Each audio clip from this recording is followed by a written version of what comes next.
Hello students, how are you? Hope you all are very fine. Children, we are studying the chapter 2 of your history book, From Trade to Territory. The company establishes power. And today's topic is the doctrine of lapse. This is the page number 19. So let's read. The final wave of annexations occurred under Lord Dalhousie, who was the Governor General from 1848 to 1856. He devised a policy that came to be known as the doctrine of lapse. The doctrine declared that if an Indian ruler died without a male heir, his kingdom would lapse, that is, become part of company territory. One kingdom after another was annexed simply by applying this doctrine. Satara 1848, Sambalpur 1850, Udaipur 1852, Nagpur 1853 and Jhansi 1854. Finally, in 1856, the company also took over Awadh. This time, the British had added arguments. They said they were obliged by duty to take over Awadh in order to free the people from misgovernment of the Nawab. Enraged by the humiliating way in which the Nawab was deposed, the people of Awadh joined the government revolt that broke out in 1857. तो children, आपने पिछले video में देखा कि किस तरह से जो ब्रिटिश थे वो हमारे भारत में व्यापार करने के लिए आए। धीरे धीरे वो अपना साम्राज्य स्थापित करते चले गए। बहुत सारी वो नीतियां लाते गए और नीतियों के तहत उन्होंने हमारे भारत के बहुत सारे भागों पर कब्जा कर लिया। उसी में से एक थी द डॉक्ट्रिन ऑफ लैप्स। और डॉक्ट्रिन ऑफ लैप्स की जो शुरुआत की थी वो गवर्नर जनरल 1848 से 1856 में की गई लॉर्ड डलहौजी के द्वारा। और इसने एक पॉलिसी बनाई, उस पॉलिसी को नाम दिया गया डॉक्ट्रिन ऑफ लैप्स। इसके अंतर्गत यदि भारत का कोई राजा बिना संतान के मृत्यु को प्राप्त हो जाता तो उसके राज्य को ब्रिटिश राज्य में कंपनी के साम्राज्य में मिला लिया जाता था कि उसका कोई वारिस नहीं है, ऐसा बोलकर। और इस पॉलिसी के तहत जो ब्रिटिशर्स थे उन्होंने सतारा, संबलपुर, उदयपुर, नागपुर और झांसी को अपने कब्जे में कर लिया। फाइनली 1856 में उन्होंने अवध को भी टेक ओवर कर लिया। और यहाँ पर उन्होंने दूसरा आर्गूमेंट्स दिया कि वो अपनी जो ड्यूटी है वो ज़्यादा बेटर तरीके से कर सकते हैं कंपैरिजन टू नवाब्स। और नवाब जो है वो उनकी जो गवर्नमेंट है वो सही तरीके से नहीं काम कर पा रही है जनता के लिए, इसीलिए वो नवाब के पद से उनको हटाया जाता है और अवध को उन्होंने इस तरह से टेक ओवर कर लिया। और नवाब को बहुत ही बुरी तरीके से ह्यूमिलेट भी किया। तो वहाँ की जनता जो थी वो विद्रोह कर बैठी और उनके दिल में बहुत ही ज़्यादा विरोध की भावना जो थी वो जागृत हो गई। और इसमें 1857 के स्ट्रगल में फिर उन लोगों ने बढ़ चढ़ कर पार्टिसिपेट। चिल्ड्रन, आप मैप में देख सकते हैं कि किस तरह से वो एक से दूसरे राज्य, दूसरे से तीसरे राज्य में अंग्रेजों का कब्जा होता चला गया। Setting up a new administration. Warren Hastings, Governor General from 1773 to 1785, was one of the many important figures who played a significant role in the expansion of company power. By his time, the company had acquired power not only in Bengal but also in Bombay and Madras. British territories were broadly divided into administrative units called presidencies. There were 3 presidencies: Bengal, Madras and Bombay. Each was ruled by a governor. The supreme head of the administration was the Governor General.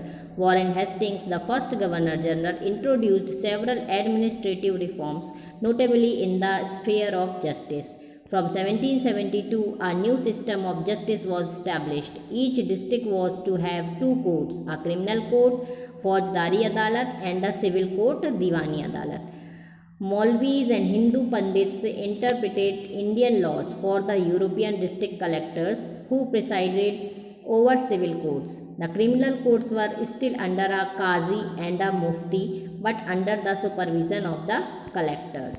अब administration का एक नया setup किया गया governor general के द्वारा, जो कि 1773 से 1785 में अपॉइंटेड हुआ। उसका नाम था वॉरेन हेस्टिंग्स। उसने कंपनी की पावर को बहुत ही ज़्यादा बढ़ा दिया। उसने उस कंपनी की पावर को बढ़ाने में बहुत ही इम्पोर्टेंट रोल निभाया।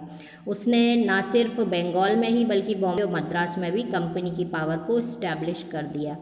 और उन्होंने जो ब्रिटिश थे उन्होंने जो राज करने की 3 नीतियों को अपनाया और उन्होंने डिवाइड किया अपनी पावर्स को बहुत ही ब्रॉडली उन्हें एक्सपेंड करने के लिए।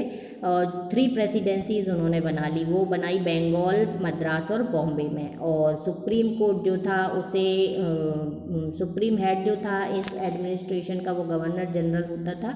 और वॉरेन हेस्टिंग्स जो था वो फर्स्ट गवर्नर जनरल था जिसने इस पॉलिसी को, जो जस्टिस की पॉलिसी थी, उसको शुरू किया कि जो एडमिनिस्ट्रेशन है वो जस्टिस के थ्रू चलाया जाएगा, मतलब न्याय की प्रक्रिया के तहत चलाया जाएगा। 1772 में जस्टिस के लिए एक नया सिस्टम इस्टेब्लिश किया गया।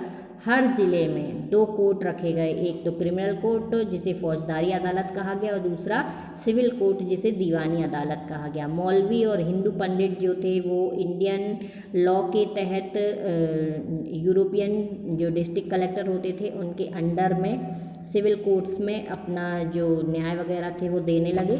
इसी तरह से काजी और मुफ्ती जो थे वो क्रिमिनल कोर्ट में अपना जो थे वो न्याय वगैरह में मदद करने लगे under the supervision of the collector. Problem was that the Brahmin pandits gave different interpretations of local laws based on different school of the Dharmashastra. To bring about uniformity in 1775, 11 Pandits were asked to compile a digest of Hindu law. N.B. Halhed translated this digest into English. By 1778, a code of Muslim laws was also compiled for the benefit of European judges. Under the Regulating Act of 1773, a new Supreme Court was established, while a court of appeal, the Sadar Nizamat Adalat, was also set up at Calcutta. The principal figure in an Indian district was the collector. As the title suggests, his main job was to collect revenue and taxes and maintain law and order in his district with the help of judges, police officers and darogas. His office, the collectorate, became the new center of power and patronage that steadily replaced previous holders of authority. अब एक supreme court की स्थापना भी की गई 1773 में, और जो कि रेगुलेटिंग एक्ट के तहत की गई, और कैलकाटा में उसकी स्थापना की गई। सुप्रीम कोर्ट की जो स्थापना की गई अपील करने के लिए, वो कहाँ की गई? कैलकाटा में स्थापित की गई सरदार निजामत अदालत के नाम से, सदर निजामत अदालत के नाम से। और जो इंडियन डिस्ट्रिक्ट्स थे वहाँ पर कलेक्टर को डिस्ट्रिक्ट की पावर सौंप दी गई। जो है रेवेन्यू है, टैक्सेस हैं, ये सारा वो कलेक्ट करवा के कंपनी को देंगे। साथ ही साथ लॉ और ऑर्डर जो है वो भी वो चलाएंगे। मेंटेन करना डिस्ट्रिक्ट में कलेक्टर का ही काम था। वो हेल्प ले सकता था जजेस की, पुलिस ऑफिसर्स की और दरोगास की। कलेक्टर के लिए एक कलेक्ट्रेट बाकायदा बनवाया गया और जो पावर थी उसे वहाँ पर दी गई, सारी अथॉरिटीज़ दी गई। The company